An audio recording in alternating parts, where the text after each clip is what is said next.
इच्छिते। आज 15 ऑगस्ट निमित्त मी माझे मनोगत व्यक्त करणार आहे, ते तुम्ही शांत चित्ताने ऐकून मला सहकार्य करावे ही माझी नम्र विनंती। भारतीय इतिहासात तो दिवस अमर झाला, भारतीय इतिहासात तो दिवस अमर झाला। 15 ऑगस्टला आमचा भारत स्वतंत्र झाला, 15 ऑगस्टला आमचा भारत स्वतंत्र झाला।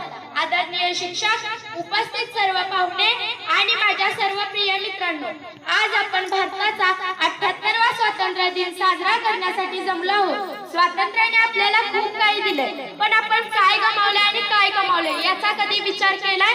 भारत हा नैसर्गिक साधन संपत्ती आणि खनिज संपत्ती समृद्ध देश आहे। माती हिमालय उभा आहे, पायी सागराच्या लाटा लोळण घेत आहेत। आपल्या देशातून गंगा ब्रह्मपुत्रासारख्या रक्तवाहिन्या वाहत आहेत, पक्षी आकाशी उंच भरारी घेत आहेत, सैनिक आणि जवान डोळ्यात तेल घालून आपल्या सीमेचे रक्षण करत आहेत।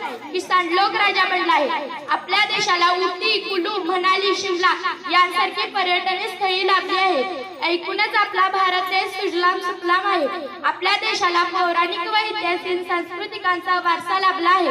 अनेक जातींचे भाषांचे लोक एकत्र गुण्या गोविंदाने राहत आहेत। संत ज्ञानेश्वर, संत एकनाथ, संत कबीर यांसारख्या थोर संतांची भूमी असलेल्या आपल्या देशाची संस्कृती आज जागतिक पातळीवर सर्वश्रेष्ठ संस्कृती मानली जाते। भारत एकाच वेळी अध्यात्मक आणि विज्ञानातही अग्रेसर होत आहे। अनेक खेळांमध्ये भारताने जागतिक दर्जाची कामगिरी केली आहे। स्वातंत्र्याच्या 78 वर्षांमध्ये साहित्य, कला, क्रीडा या क्षेत्रांमध्ये अनेक नामवंत लेखक, साहित्यिक, कलावंतांनी आपला अमिट ठसा उमटवला आहे। एकीकडे आपली प्रगती होत आहे आणि दुसरीकडे अनेक गोष्टी वेदना देत आहेत। स्वातंत्र्यासाठी अनेक शूरवीरांनी आपले बलिदान दिले, आपले पूर्ण आयुष्य स्वातंत्र्यासाठी खर्च केले, रक्ताचा सडा सांडला, पण आम्ही मात्र त्या रक्ताचा बाजार मांडला असे कधी कधी उगाच वाटते। आज चीन, पाकिस्तान सारख्या परकीय शक्ती सीमेवर आक्रमणाच्या तयारीत असतात। देशांमध्ये दहशतवादी हल्ले होतात। उरी, पुलवामा सारख्या रक्ताळलेल्या घटना आपल्याला वेदना देतात। शेतकऱ्यांना स्वतःच्या हक्कासाठी आंदोलन करावे लागते।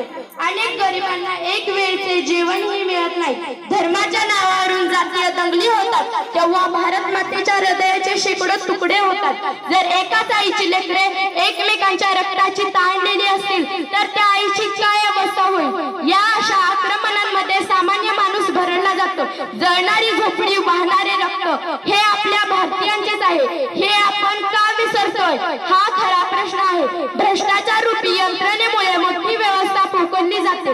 रोज मोठ्या अधिकाऱ्यांना भ्रष्टाचाराच्या आरोपाखाली अटक होते, तेव्हा आपण ज्यांच्या हाती देशाची प्रशासन व्यवस्था सोपवली त्यांचे हात भ्रष्टाचाराने बरबडलेले पाहून असंख्य वेदना होतात। तुरुंगातले अनेक गुन्हेगार निवडणुकी जिंकतात। सामान्य माणसाच्या हक्काची भाकरी गिळंकृत करणारे खरे देशाचे मारेकरी आहेत। 14व्या वर्षी स्वातंत्र्यासाठी छातीवर गोळी खाणारे शिरीष कुमार आपण पाहिले, ज्यांनी रक्ताचे पाणी करून आपल्या हाती स्वातंत्र्य मिळवून दिले। त्या स्वातंत्र्याचा अर्थ आपल्याला कधी कळेल का हा खरा प्रश्न आहे। भारतीय स्वातंत्र्याने आपल्याला खूप काही दिले, पण जो असमाधानाचा, असंतोषाचा सूर निघत आहे त्याला फक्त आपण जबाबदार आहोत। आपली औद्योगिक व वैज्ञानिक प्रगती झाली, मूल्यांचा ऱ्हास झाला। एकीकडे वैज्ञानिक प्रगती झपाट्याने वाढत असली तरी दुसरीकडे भौतिक व अभौतिक समस्यांमुळे स्वातंत्र्याचा श्वास गुदमारतोय। म्हणूनच स्वातंत्र्याच्या या 78व्या वर्षी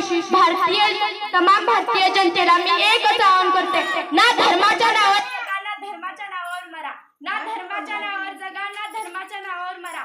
माणुसकी हाच खरा धर्म आहे, फक्त देशासाठी जगा। माणुसकी हाच खरा धर्म आहे, फक्त देशासाठी जगा, फक्त देशासाठी जगा। बोला भारत माता की जय, बोला भारत